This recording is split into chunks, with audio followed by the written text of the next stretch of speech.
Hola de nuevo, ahora es el momento de hacer un recorrido por la historia de los oficios de la construcción. La semana pasada estrenamos la serie y hoy veremos la segunda entrega acompañados de la directora documentalista de Estructuralia, Alicia Ozamiz Fortis, que además de directora de investigación y posgrado es profesora doctora de Historia Técnica de la Construcción en la Universidad Camilo José Cela. Muy buenos días, Alicia, ¿qué tal? Buenos días.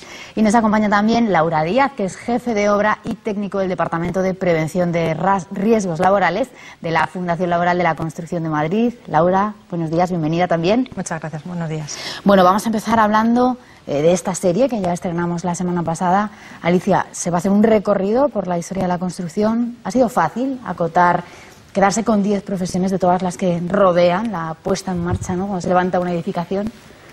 Bueno, esa decisión siempre es difícil porque, claro, hay un abanico muy amplio, ¿no?, de profesionales. Ahora bien, ha habido ahí una ayuda excepcional por parte de la Fundación Laboral porque, claro, con los datos que tiene, pues nos ha hecho una muestra representativa que es bastante fiel a la realidad y además a la demanda existente. En ese sentido, yo no he tenido ahí mayor problema. Lo que sí ha sido difícil, podríamos decir, es condensar todo lo que se podría decir de un solo oficio en unas pinceladas. Ahí ya... Y luego que fueran de interés general, claro. Pero bueno. Laura, una de las cosas que nos enseña la serie desde el primer capítulo es que en una obra la jerarquía es fundamental, la organización también. ¿Qué eslabón de la cadena ocupan el jefe de obra y el encargado, para que todos lo entendamos? Pues el jefe de obra es la primera autoridad de la obra, es el máximo responsable de todo lo que ocurre en ella. Y el encargado mantiene contacto directo siempre con el jefe de obra y es el eslabón que existe entre este y los operarios. Dependiendo de la envergadura de la obra, puede existir otra figura que es el jefe de producción, que es el ayudante del jefe de obra. En el capítulo de hoy nos vamos a centrar en el maestro de obra. Alicia, ¿a qué momento hay que remontarse de la historia para encontrar el primer maestro de obra? A ver, grandes obras... podemos ver desde los orígenes de la civilización y también incluso de menor envergadura, ¿no? Entonces, en cualquiera de esas obras lo que está claro es que ha habido una organización, una dirección, unos trabajadores y sobre todo un saber hacer que es indudable. Ahora bien, la figura del maestro de obras en esas situaciones no tiene por qué ser literalmente la misma que en la situación del maestro de obras más próximo y que ya está en el documental, como puede ser el de la Edad Media. Ahí yo creo que podríamos, aunque haya existido una figura similar, yo creo que ahí podríamos remontarnos a la Baja Edad Media, donde tenemos ese perfil de formación y educación, incluso con unas modalidades también bastante variopintas, ¿no? Ahora, otra cosa también sería pues cuándo se extinguió el maestro, ¿no? El maestro de obras sí que ahí sí que está bastante clara que pudo haber diferentes circunstancias y haciendo un resumen podríamos ver que, por ejemplo, fue determinante el Renacimiento. Toda la incorporación de la tratadística italiana y con lo que es esa visión del maestro, con también la incorporación del fundamento de su saber en un maestro artista, pues exigió un cambio que algunos maestros se adaptaron perfectamente y entonces fueron los maestros científicos, de los cuales luego salió una cadena de profesionales posteriormente, y otros que acabaron manteniéndose, arraigándose a la tradición. Eso fue un factor fundamental. Otro factor importante también fue la aparición de las academias. Entonces ya las academias lo que hicieron básicamente fue regular de una forma reglada y oficial todo ese saber, que estaba hecho en los gremios y de una manera local. Toda esa combinación acabó haciendo pues que aparecieran los arquitectos, la alarices, o sea, de los maestros mayores, y luego también, por supuesto, el aparejador, que fue un punto de inflexión absolutamente fundamental para que ya ese maestro de obras que íbamos por ahí manteniendo, de diferentes intentos, porque hubo bastantes intentos, 3 por lo menos, de que se extinguiera, se terminara definitivamente en el siglo XIX. Laura, y el jefe de obra es el heredero, uno de los herederos del maestro de obra, pero ¿qué titulación se requiere para llegar hoy en día a ser jefe de obra? ¿Y qué cualidades son las que son más importantes en tu trabajo, en el día a día? Pues realmente la normativa española no legisla en cuanto a qué titulación específica es necesaria. Sí hace mención de que el jefe de obra será el que asuma la representación técnica del constructor en obra y que debe tener una titulación o experiencia profesional que le capacite para desempeñar esas funciones. Y normalmente suelen ser ingenieros o arquitectos porque lo ideal es que sea una formación fundamentalmente técnica. Y luego en cuanto a las cualidades, pues diría que debe tener buena tolerancia a la presión, ser muy organizativo, una gran capacidad de planificación y de gestión económica. La especialización es importante, Alicia, es algo de lo que vamos a hablar mucho a lo largo de las semanas, hablando de construcción, pero ¿hay un riesgo también de exceso de especialización? Bueno, lo que hay un riesgo es de pérdida de visión global. O sea, una especialización viene después de una formación general, precisamente para poder aplicar esa especialización. De manera que si la especialización es necesaria, no es un exceso. Bueno, pues enseguida vamos a seguir charlando con Laura y con Alicia, pero antes tenemos que entender quién era el maestro de obra. Nos lo cuenta esta segunda entrega de Los oficios de la construcción.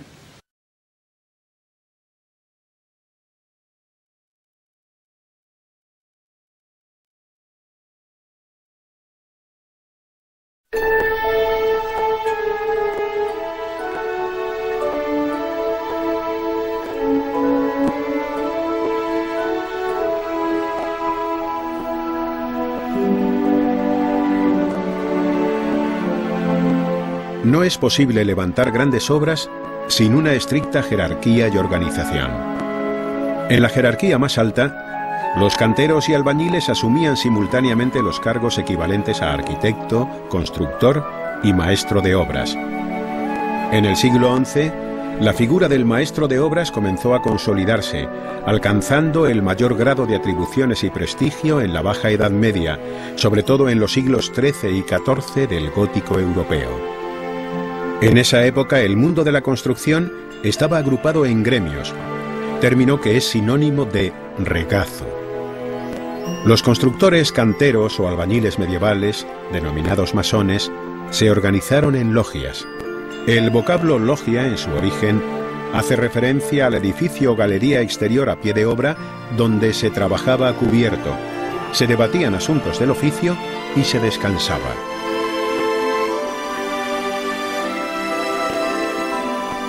Regulaban la actividad laboral y la formación de sus asociados, estableciendo una estricta jerarquía entre ellos: aprendices, oficiales y maestros.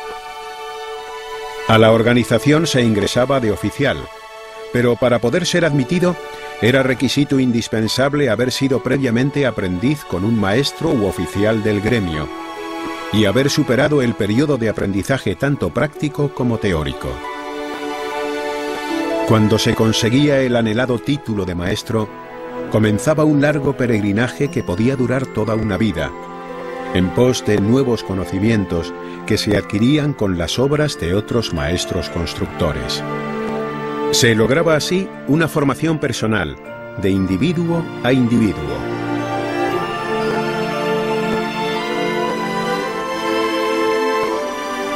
El maestro de obras era experto en el arte de construir y un excelente organizador. A él le correspondía asegurarse de que los diferentes grupos gremiales trabajaran como un equipo, de la forma más eficaz posible. Ser maestro era toda una filosofía y un comportamiento de vida. Lo importante era la obra a realizar para la posteridad, y no la fama o el protagonismo. Por esta razón, la mayoría vivieron en el más absoluto anonimato, y se desconoce quiénes eran. Símbolos identificativos de los maestros masones fueron las propias herramientas de trabajo. Así, la escuadra, el compás y el nivel y la plomada significaban medida y equidad. También enlazaron su actividad con la religión, creyendo que su trabajo era una continuación de la tarea constructora de Dios, como así lo expresa la figura simbólica de Dios arquitecto del universo.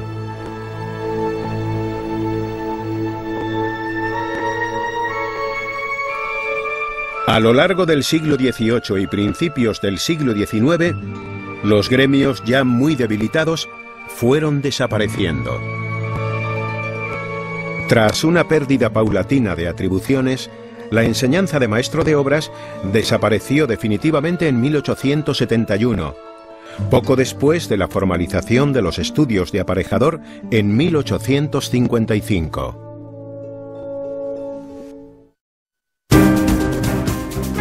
La herencia actual del maestro de obras recae en nuestros modernos encargado y jefe de obra, así como en la dirección facultativa o dirección técnica, responsables en su conjunto de que la ejecución se realiza conforme a lo proyectado. Ser encargado de obra requiere una gran experiencia y un importante dominio de múltiples disciplinas como topografía, replanteo, interpretación y ejecución de estructuras, entre otras. Por otro lado, no es posible concebir una obra moderna sin la figura del jefe de obra. Habitualmente es un arquitecto técnico o ingeniero que constituye el vértice en el que confluyen los intereses, muchas veces cruzados, de los distintos agentes participantes en la obra. Debe poseer notables conocimientos técnicos y, ante todo, una notable resistencia psíquica e importantes dotes de organización y liderazgo, cualidades imprescindibles para coordinar a los equipos multidisciplinares implicados.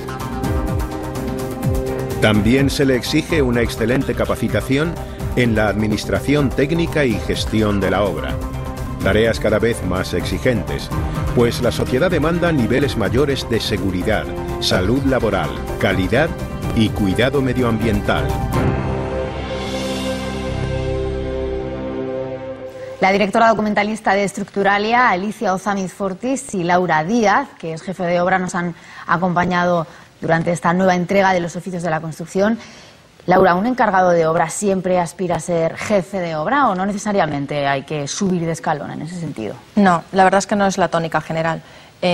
Los cometidos principales de un jefe de obra son de organización y control administrativo, técnico y económico, mientras que el encargado presta su ayuda al jefe de obra y lleva un control inmediato sobre la calidad del trabajo ejecutado.